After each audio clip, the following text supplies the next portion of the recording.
Hi అండి, అందరూ ఎలా ఉన్నారు? బాగున్నారా? నేను మీ విజయశేఖర్. ఈరోజు మనం ఎండి నెత్తాళ్ళు, కోడిగుడ్డు, దోసకాయ ఎలా చేయాలో చూద్దాం. నా వీడియోస్ మీకు నచ్చినట్లయితే నా ఛానల్ సబ్స్క్రైబ్ చేయండి.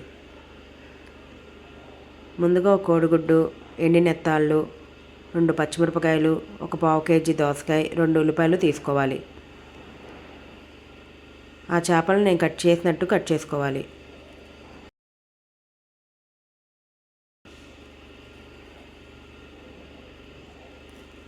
ఇలా అన్ని చేపలను కట్ చేసుకొని పక్కన ఉంచుకోవాలి. అలా కట్ చేసుకున్న వాటిని కొంతసేపు నీళ్ళలో వేసుకొని ఉంచుకుంటే అవి మెత్తబడతాయి కొంచెం. ఆ తర్వాత ఆనియన్స్ కట్ చేసుకోవాలి.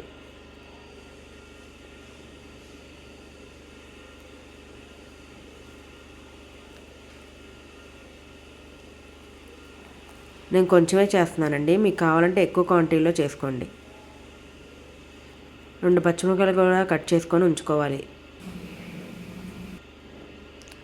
ఆ తర్వాత దోసకాయని పీల్ చేసుకొని చిన్న చిన్న ముక్కలుగా కట్ చేసుకోవాలి. దాంట్లో ఇత్తనాలు ఒక్కొక్కసారి చేదవుతాయండి, ఆ ఇత్తనాలు చేదైనయో లేదో చూసుకోవాలి. ఆ ఇత్తనాలు పుల్లగా ఉంటేనే బాగుంటాయి, చేదవకుండా. ఇలా కట్ చేసుకొని అన్నీ పక్కన ఉంచుకోవాలి. ఆ తర్వాత కడాయి పెట్టుకొని ఆయిల్ వేసుకోవాలి. ఆయిల్ కొంచెం ఎక్కువ పడుతుందండి. ఆయిల్ హీట్ అయిన తర్వాత మనం ముందుగా కట్ చేసుకొని ఉంచుకున్న ఆనియన్స్, పచ్చిమిరపకాయలు వేసుకొని ఫ్రై చేసుకోవాలి. ఆ తర్వాత 2 రెమ్మల కరివేపాకు కూడా వేసుకొని ఫ్రై చేసుకోవాలి.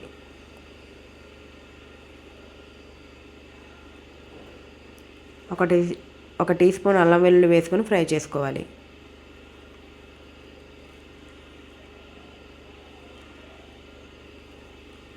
ఆ తర్వాత ముందుగా నీళ్ళలో వేసుకొని ఉంచుకున్న ఎండి చేపలను వేసుకొని బాగా ఫ్రై చేసుకోవాలి. ఆయిల్లో ఫ్రై చేసుకుంటే చాలా బాగుంటుంది. ఆ తర్వాత కొంచెం ఉప్పు, 1 టీ స్పూన్ పసుపు వేసుకొని ఫ్రై చేసుకోవాలి. ఉప్పు చూసుకొని వేసుకోవాలండి. ఆల్రెడీ ఎండి చేపల్లో కొంచెం ఉప్పుగా ఉంటాయి కాబట్టి మనం తక్కువ వేసుకోవాలి. ఆ తర్వాత ముందుగా కట్ చేసుకొని ఉంచుకున్న దోసకాయ ముక్కలు కూడా వేసుకొని ఉడకనివ్వాలి. లిడ్ క్లోజ్ చేసుకొని ఒక 5 మినిట్స్ ఉడకనివ్వాలి.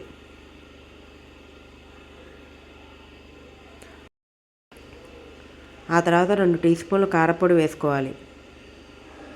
బాగా కలుపుకొని ఒక 2 మినిట్స్ మగ్గనివ్వాలి. ఆ తర్వాత 1 గ్లాస్ వాటర్ వేసుకొని ఉడకనివ్వాలి.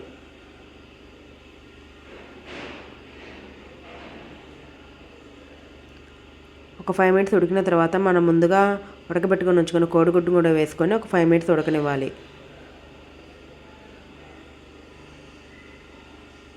దోసకాయ ముక్క ఉడికిందో లేదో చూసుకొని చివరిగా కొత్తిమీర వేసుకొని స్టవ్ ఆఫ్ చేసుకోవాలి. అంతే, ఎంతో టేస్టీగా ఉండే దోసకాయ, ఎండి చేపలు, కోడిగుడ్డు కూర రెడీ.